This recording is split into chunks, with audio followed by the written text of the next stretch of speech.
So hey guys, guess what? My new microphone came. I don't sound like I'm underwater. Hopefully I'm still messing with settings and it's still going to...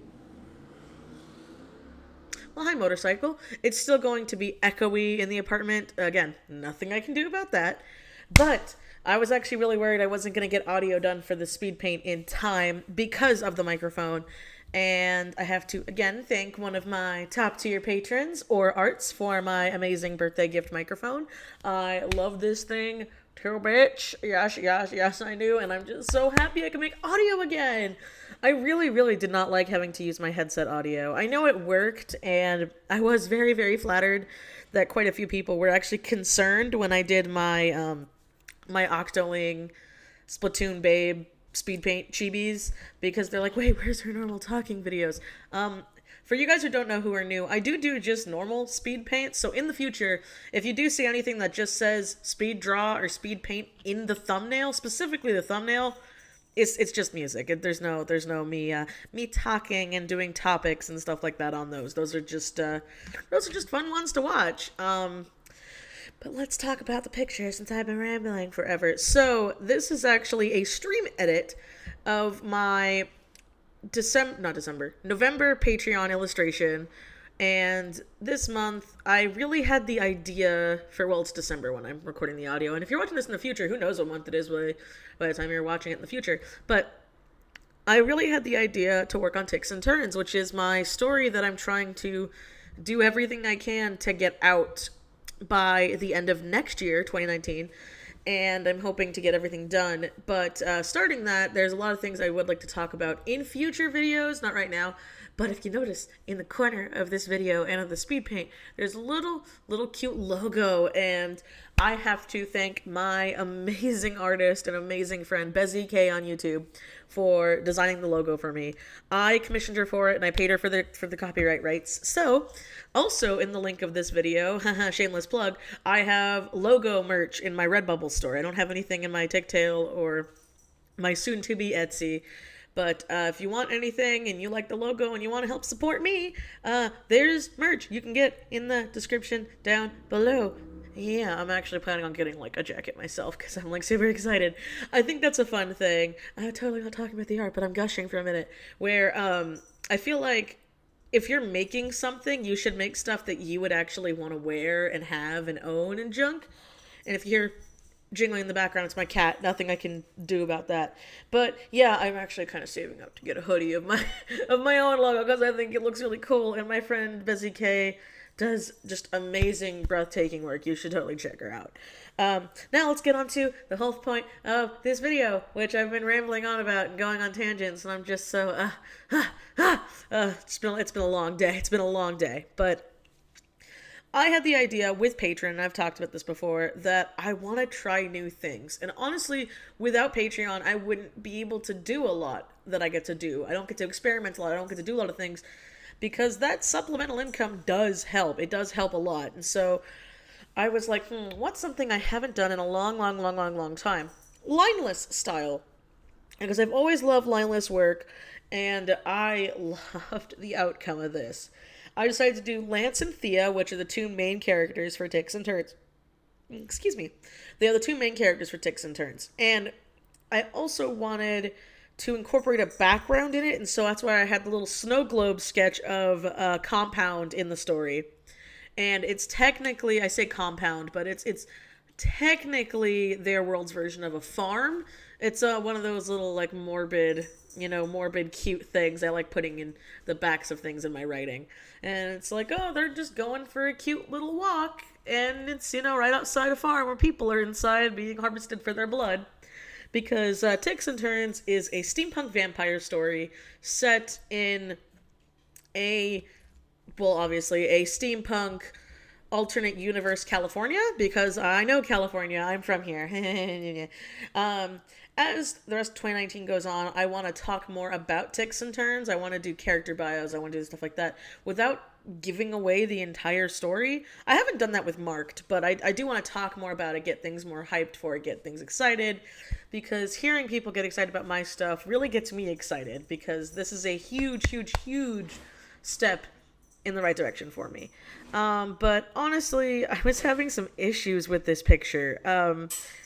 I actually thought it's really sad. Towards the end of it, there's a part I cut out. I very obviously cut out because I was actually having like a mental breakdown because I thought that my programs were glitching out on me because I couldn't get the color picker to work. And now, of course, when I'm recording audio, when I finally have good audio, my animals are going crazy in the background. Just my luck. But anyway, what was happening was the background was coming along so well. It was going great. And then what decides to happen? I'm a donk, and I didn't realize I had my background layer set to like 40 or 50%. So every time I was color pickering it, it wasn't matching. But in my mind, I was like, my programs are dying. My computer's dying. This is just my luck. What the fuck am I going to do? I'm not going to finish this. Why is it working? I went to Photoshop. Same thing happened in Photoshop. And I'm just like, I was legit freaking out on stream. I was working on this and I felt so bad. And it took my friend Bree, Pastel Monster, to look at the file and be like, dumbass, your folder's at like 43% for the background. I'm like, oh, that would explain it. As you also see in this picture, with my animals going crazy in the background, I really wanted to work on designing clothes for them to try to have it more with the Victorian-esque theme and feel. It's kind of hard to do, especially when a lot of Victorian influence is something I actually always loved. The heck, guys? Really? You were chill all day, and now when I do this, that's when you go crazy. Okay, well, I'm not re-recording this, so hope you guys enjoyed the raw edit. I'm just excited to have a microphone again. I'll do better in the future, I promise. But, I wanted to look up actual, like, winter outfits for both of them that would fit with the theme and go with their personalities. And one thing that kind of sucks when you're designing characters and working on things like that, especially when, as character creators, there's a point where you have to balance, like, aesthetic choices with realistic choices. And in my own personal work, I try my best to lean more on the realistic side of things than the aesthetic side of things, which isn't a bad thing. Like, good examples of this are like Aerofix Dracona and my buddy Zodiac and Kaylee. Almost all of their characters have beautiful aesthetic choices. You can very tell whatever outfit they're going to wear, you're going to assume what the color pick's going to be, blah, blah, blah, blah. That's not a bad thing. That's actually a really good thing. It's a really good thing to point out for characters. But as a writer and as like a nitpicker as me, I prefer in my own characters having aesthetically good looking clothes, obviously, but I also want them to match with what they are. And this is something that took me a while to get myself. I look back at a lot of other characters that I've had for a long time and I'm sitting like, the fuck? Good example is like Lorelei. Lorelei, I used to draw her in this like really short in the front, long in the back, like outside corseted dress. And I'm sitting here now, like, you know, with what I know now, I'm like, no one would wear that. No one would have your corset on the outside. That's kind of like your underwear being on the outside back in the day. You know, so there's things like that you want to look into when you're designing characters and working with outfits. Because another fun thing is I love designing outfits. And fun fact with this one, actually, to kind of wrap it up with what I'm going on with, because my animals are going fucking crazy in the background, is... For Thea's design, it's actually really funny. If you went to another one of my streams, when I was working on a future speed paint, this will be up as a speed paint on my channel eventually, but I had to make a like lace pattern for a character I was coloring, and I was like, oh, I kind of want to give Thea's dress a lace pattern because she's an aristocrat. They actually had very fancy kind of clothes from what I was looking up and everything. And so I'm like, I really don't want to take the time to make another one. Fuck it, I'll use one that I already made.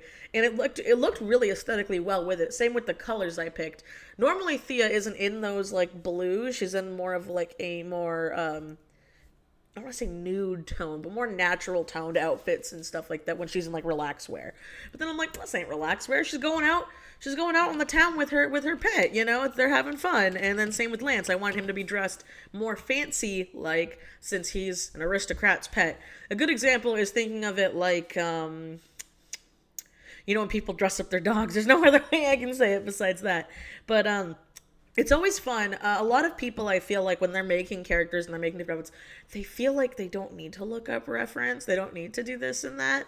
And there's no shame in doing that. If you're that abhorrent about using that kind of stuff, just look up things and take what you like from them and kind of make like a Franken outfit. You would be surprised how many Franken outfits look really well together.